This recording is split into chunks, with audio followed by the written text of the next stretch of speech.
I'm Xavier. Today, me and my group will be introducing a scenario that highlights important psychological threat related to anxiety and self-perception.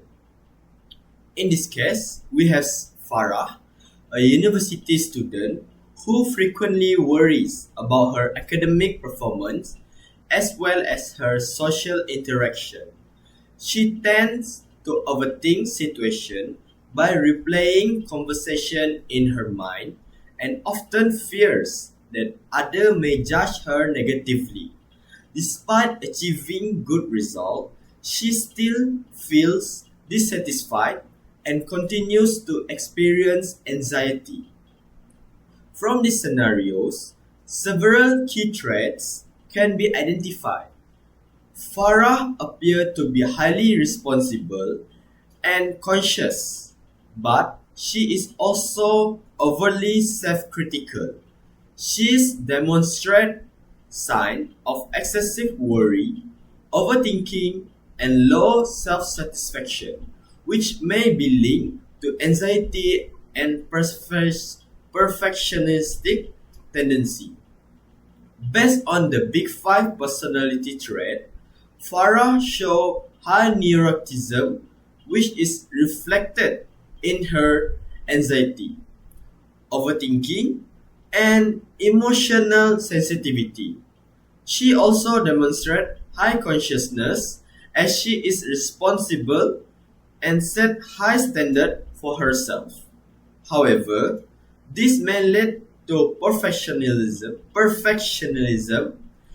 Additionally, her fear of social judgment suggested lower extraversion as she may feel uncomfortable and less confident in social situations.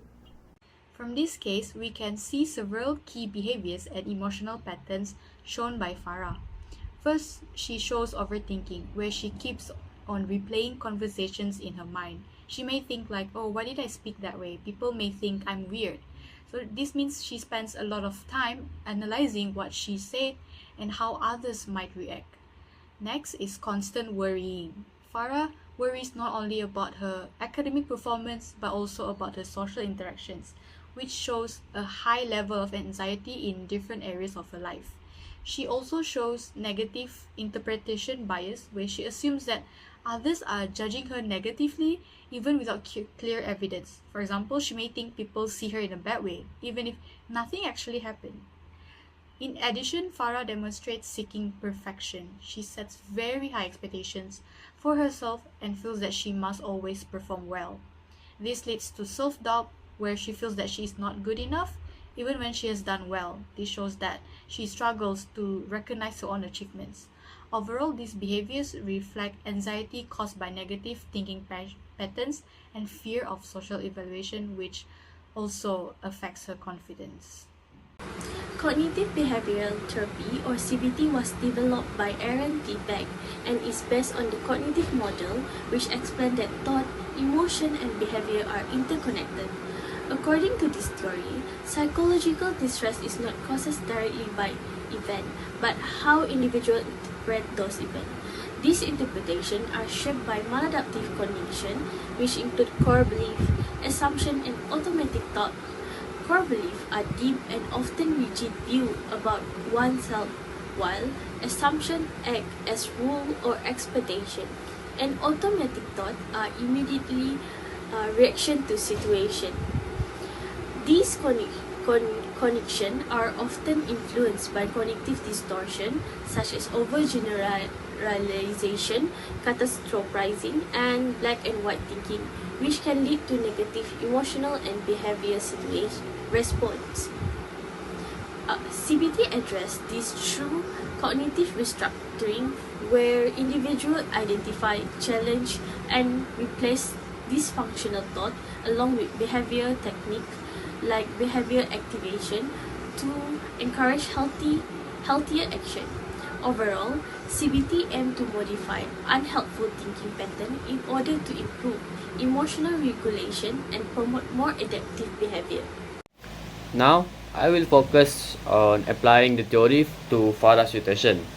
Based on the case, we can clearly identify several thinking patterns and behavior that explain why she experienced anxiety. First, Farah constantly replay conversation in her mind. This shows a behavior known as overthinking or ruminations. Instead of moving on after a social interaction, she keep analyzing what she said and how others might have reacted.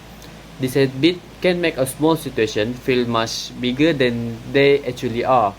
As a result, it increases her level of anxiety and make her feel mentally exhausted. For my next point, Farah has a strong fear that other people may judge her negatively. Even without clear evidence, she assumes that others are thinking badly about her. This causes her to feel nervous and insecure during social interaction. Because of this fear, she may become less confident, more self-conscious when communicating with others. Another important point is that Farah feels anxious even when she performs well academically. This shows that she has a very high expectation for herself. She may believe that her performance is never good enough even when it is actually is. This kind of thinking creates constant pressure because she always trying to meet an unrealistic standard. As a result, she cannot feel satisfied with her achievement. In addition, Farah friends describe her as too hard on herself. This means she tends to focus more on her mistake rather than her strength. She may blame herself easily and ignore her successness. This pattern can lower her self-esteem and make her feel more anxious over time. Now, when we look at all of this behavior together, we can see the clear pattern. What I mean by clear pattern? First, Farah is overthinking. Second, fear of judgment. And lastly, she is a perfectionism. These are all three behaviors that are all connected.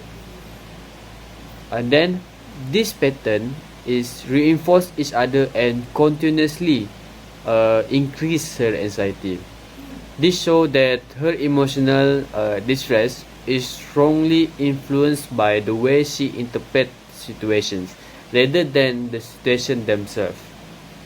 In conclusion, Farah's anxiety is mainly driven by her negative thinking pattern. This pattern affects how she feels and how she behaves in both academic and social situations. Understanding this helps us see why she struggles, and it also suggests that changing her thinking pattern could help improve her well-being.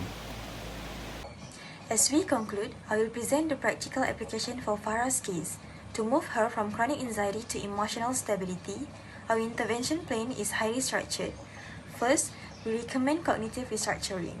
Farah must learn to fast-check her fear of judgment, replacing her emotional bias with objective evidence. Second, to manage her perfectionism, she should use task segmentation, breaking academic loads into small, achievable wins to reduce pressure. Finally, she must prioritize quality over quantity in her support system, relying on close friends and professional counseling to navigate her high neuroticism. In conclusion, our critical analysis reveals that Farah's issue is not a lack of ability, but a cognitive distortion. Her high conscientiousness makes her responsible, but her anxiety makes her too hard on herself. By applying this CBT-based solution, Farah can decouple her self-worth from her grades and finally find satisfaction in her hard work.